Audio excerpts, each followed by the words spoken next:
One thing I've been asked on my Discord, now that I do have this motion simulator, is what happens if you crash? Well, let me show you.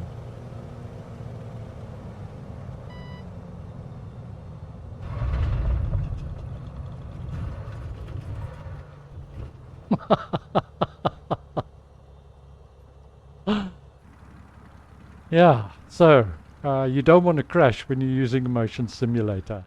Hey everyone, welcome to the Sim Hangar. My name's Mark. Thank you very much for joining me, and in today's video we're going to take another look at DOF Reality's H3 motion platform.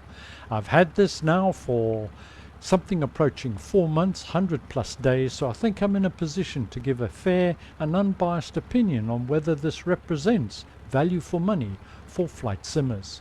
Also in this video we're going to take a quick look at my settings, and we'll also have a look at the software from Sim Racing Studio to give those of you that are having trouble dialing it in, or perhaps considering getting a motion platform, an idea of what is and isn't configurable and what some of the settings do. Not a tutorial, but we'll be taking a quick look. I've done a number of previous videos on the DOF Reality. One was my first look video and first impressions, and my second one was more of a tutorial to help VR pilots dial in motion compensation and how to set it up, and I'll leave links to those two videos in the notes below. But first, I think let's cut to the chase, as it were, and let me give you my overall impression. And my overall impression is a positive one. It has provided for me what I feel is a significant step up in the immersion by adding in virtual reality with the motion. Well, it's been a thrilling experience and an exciting one, and has just given me that extra step in terms of total immersion that we're all looking for. It's not without its faults and its limitations, and we'll be touching on those, but overall I've got to say it's very, very positive indeed. Who is this motion platform for? Well, if you're an airliner pilot and you're doing the across the pond or long haul flights or something like that, well, I'm not sure a motion platform such as the DOF Reality H2, H3, something like that, is going to offer you real value for money, because there's not that much motion involved in the flight. But if, like me, you're a bit of a bush pilot, you like to fly jets, you like to fly the props, etc., you're doing relatively short hops or perhaps a bit of bush flying, landing here and there on various strips, well, this is where the excitement comes in, and this is where something like the H3 really shows its benefit and its value. While we're currently in France, we've got the Pyrenees Mountains ahead of us here. Parking brake off, and let's just take it for a spin whilst we continue to chat about the H3 platform. I don't know if the video will pick this up, but as I push the throttle forward, so surge was simulated by a slight change in the pitch. Here we go, trying to stay on the center line more or less. Now rotating. Gear up. I love this bit. And there goes the gear. Gear is now up. Never get tired of that. In terms of practicality and realism, well, to some degree you get what you pay for. Now, there's no doubt there are motion platforms that perhaps do a better job than the DOF Reality one, but they're going to cost you something in the region of 2 to 3 times the price of the DOF Reality. The H2, which is pitch and roll, is going to cost you something in the region of about $2,000 US, and the H3, which is the one I've got, which includes the yaw, well, that's going to cost you 2,700, 2,000, maybe as much as 3,000, depending on what you get with it. So it's a considered purchase, but we have to keep in perspective the price relative to the number of features that are available. So we've now taken off. Let me just get my bearings here. So the amount of pitch, roll, yaw, etc. that you can dial in is variable and quite configurable, and the movement is fairly smooth and realistic. How realistic you want to make it, well, that's up to you, and to some degree I'll be covering that when we have a look at the settings and so on. But just to give you some idea, so here I'm banking. I've got movement set to maximum just to demonstrate the range of movement that's available within the DOF Reality. So there we've just had a look at roll. We can now have a look at pitch.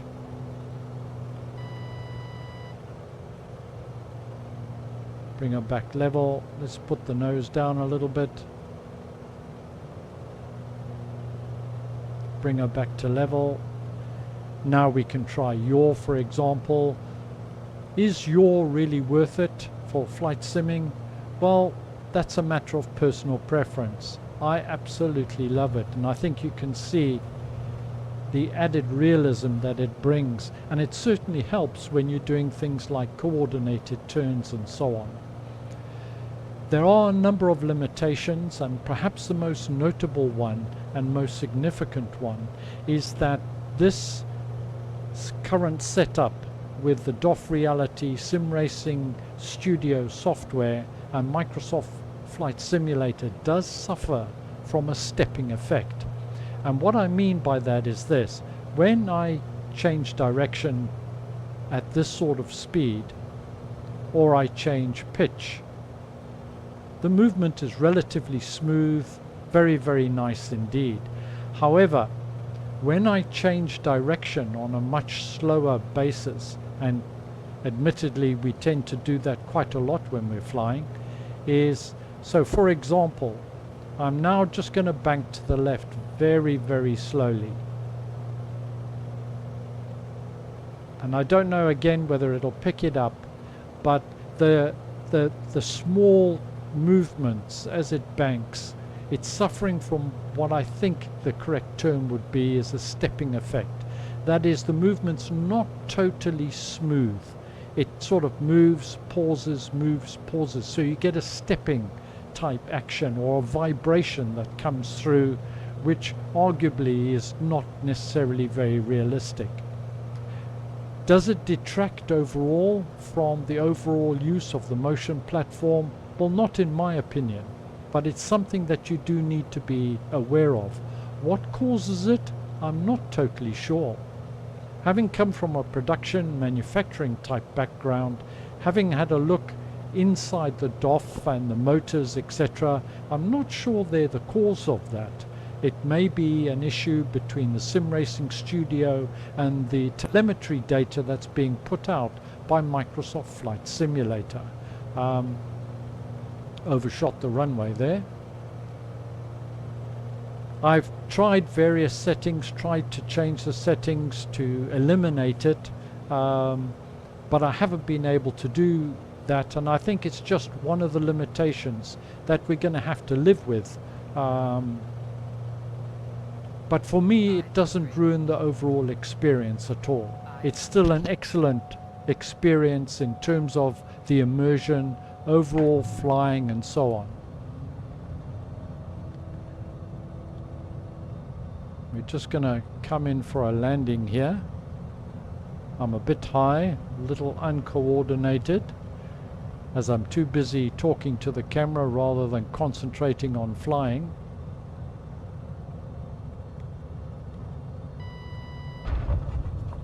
We're down after a fashion.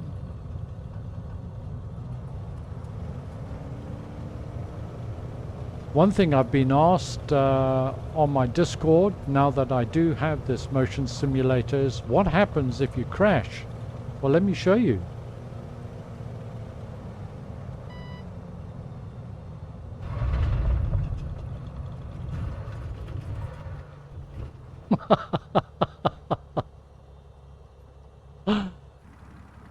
Yeah, so you don't want to crash when you're using a motion simulator.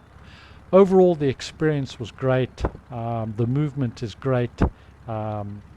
and the configuration options allow you to set it more for fun and excitement, which is really how I've got it set, or for more realism, and we'll touch on that now to some degree. Let's jump in and have a look at the various settings.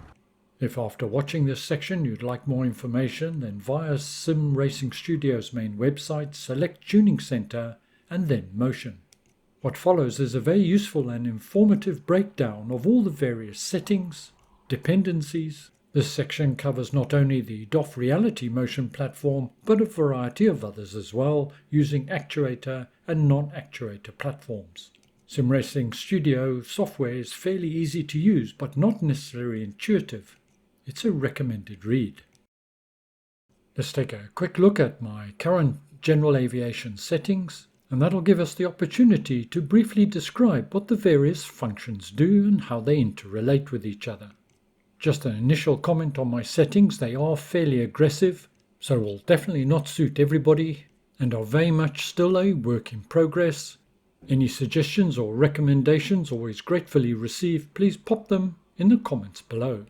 These settings are designed to give movement on a one-to-one basis with Microsoft Flight Simulator, as opposed to simulating what you'd really feel in an aircraft. If you're looking for something more realistic, well, you would turn down the sensitivities, reduce the amount of movement on the axis, and to more correctly simulate the G-forces, you'd probably reverse the axis on the roll. Please note this is not a tutorial, just a quick run-through. Starting at the top, platform, please note that these settings are global and will apply across all various profiles. Max angle defines the movement range across the various axes. 100 means that you want 100% of the available movement along the axes. Overall smoothing is to some degree a legacy setting and defines how much movement you'll get in relation to quick changes that are made. It will average out over a period of time and potentially reduce the responsiveness of the various axes, and for flight simmers can make the stepping effect even worse. I recommend using the effect smoothing options shown later on. Reaction speed is exactly what it says on the tin, once again a global setting, and will define how quickly it'll move through its range. Boost amplifies small and quick changes. Turn it all the way down and it's 1-to-1. Turn it up to 100% and basically it doubles the impact. For example, perhaps feeling turbulence or bumps in the runway and so on. Caution using this, particularly if you're prone to crashing. Under the effects heading, this is the heart and soul of setting up. For pitch, roll and yaw with a setting of 18, 16 and 12 respectively indicates how much of the available axis it will use, and the associated max telemetry, shown in the black boxes 12, 12 and -20, determines when it will move to its max defined range. Lower is faster. In my experience, and I stand to be corrected, but the higher the max telemetry figure is, the more prone you are to the stepping impact. You'll note that the yaw figure is a negative -20. This is correct and more accurate. When you press the right rudder, your rudder moves to the right, increases wind resistance, and subsequently your tail moves to the left. The lateral G-sway is designed to simulate the feeling of being pushed to the corner or the outside when going round a tight corner. However, I'm not sure this is fully implemented for flight simulation, and as far as I can ascertain has little or no impact. Your long G-surge acceleration and deceleration affects your pitch and applies to when you're taking off acceleration, how much it will pitch up, and deceleration is when you're braking. When setting deceleration, a little bit of caution is required, as turning the max telemetry figure right down can make it very aggressive indeed. The vertical G-heave provides these small movements or haptic feedback in terms of feeling the road, turbulence, or when you crash. Once again, be conservative with your settings initially here. Under the Flight tab are various settings contained within Sim Racing Studio software to simulate landing gear, afterburner, and so on. setting these as a matter of personal preference. I have cannon firing and missile firing down to 0 as it's not applicable in Microsoft Flight Simulator. The next section is fairly important and can have quite an impact on your settings and how it feels within the motion platform. This defines the amount of smoothing effects applicable across the various individual axes. You should note, however, that surge and sway, etc., on H2 and H3 platforms are simulated on the roll and pitch axes. Once again, these smoothing effects have the impact of averaging out over a period of time. So once again, you need to be conservative, especially initially, as they can reduce the range of movement applied over a period of time. And lastly, to get the best impact out of the various settings, both roll and pitch should be set to angle and not rate. And now all that's left for me is to quickly summarize. Buying a motion platform of any type is a considered purchase because they're relatively expensive and is certainly something aimed primarily at the enthusiast level. The cost of the H2 platform, for example, is going to be very close or similar to buying a top-end RTX 4090 graphics card. The impact on your flight simming experience and your immersion is hard to quantify, but it is considerable, and one of the strap lines for Microsoft Flight Simulator is, it's as real as it gets. Well, the DOF Reality H3 motion platform has certainly taken me a step closer to that. In conclusion then, let me state the following. DOF Reality provided me with the H3 platform at no direct cost, although I did incur duties, etc. And now, after having tried a motion platform, the real question is, would I spend $3,000 on the H3? And my honest answer is, yes I would. And I can't think of a better endorsement than that. As always, thank you very much for joining me. Please give the video a thumbs up if you enjoyed it or found it useful. Stay well, look after yourself, see you again soon, and ciao for now.